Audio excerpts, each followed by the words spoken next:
Hey everybody out there, it's Terry Wellbanks from Event Banks MMA and Warrior Fight Store, Whitby, 319 Brock Street South, Unit 2.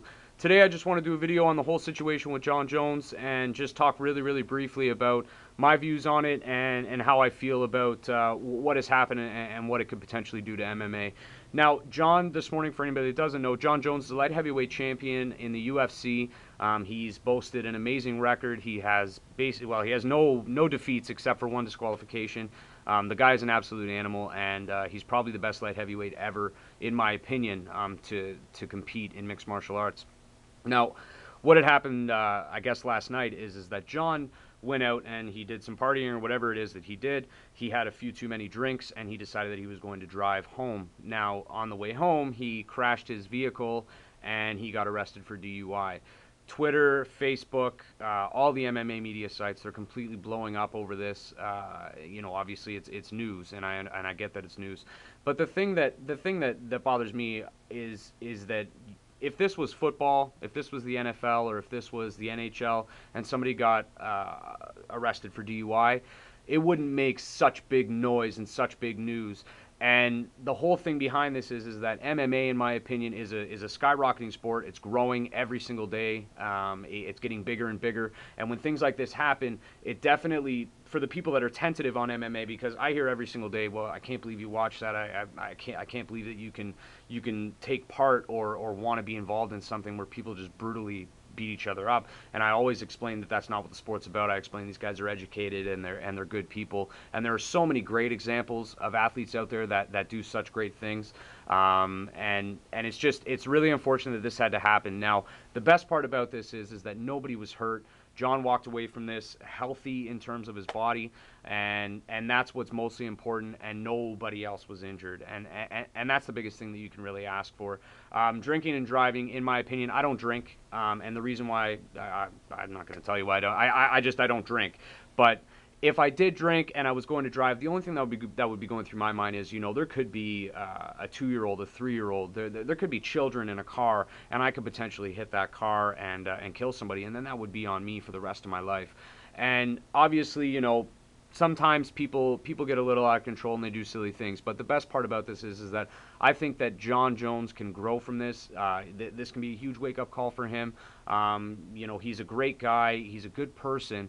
And I just think maybe he got caught up in the wrong situation and he did the wrong thing. He's definitely going to pay for it in terms of media, because the media is absolutely going to crucify him for this.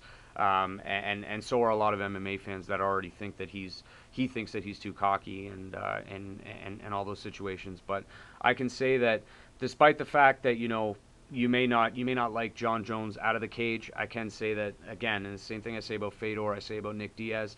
I'm not the biggest fans of them. I'm not the biggest fans of them outside of the cage, but inside of the cage, I would pay top dollar to see these guys fight, and that's the same thing that I would do for Jon, and that's what we need to focus on as MMA fans. What happens outside of the cage, to be honest, is absolutely none of our business. It does suck because I could have been on the road, or you could have been on the road driving, and a drunk driver can hit you, and that can end a life, and that's obviously not something that I want to boast about or even talk about, because it's definitely something near and dear to my heart. I've had people pass away over drinking and driving that I know, and it's definitely it's a serious issue. And Jon will, as I said, he'll definitely be reprimanded for it. But the biggest thing is that Jon Jones is a great fighter, and that's what I'm taking away from this. And I'm taking away that he's going to come back a much better person, a better person than he already was, and he is a great person, and he's going to come back an even better champion for MMA.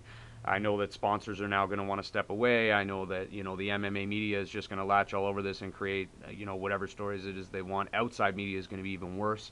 They're going to basically put out stories, thugs with gloves, and just try to paint this picture of MMA, which has already been painted by these small stories that seem to get out there, like Hermes Franca and the War Machine. These guys get out into MMA, outside of MMA media sometimes, and then people just automatically think that MMA is just a bunch of thugs, and that's not the case. There's so many educated fighters out there, and I know that at the end of the day from this, it's going to be a growing experience. Us as MMA fans, instead of bashing Jon Jones, let's talk about a solution. Let's talk about something other than Jon Jones. He's such a great role model, and just be extremely sarcastic. It's not good to do that.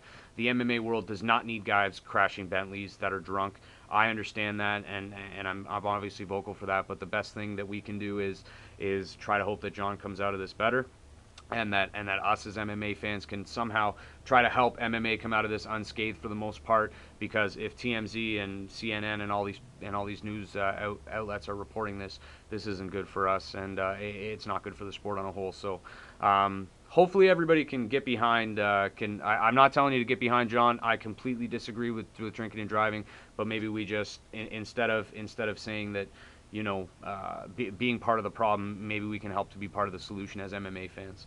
Thank you so much for watching. I hope you have a great weekend. It's a long weekend here in Canada, so I hope you enjoy if you're here. And thank you, and hopefully we'll talk soon. Thanks, guys.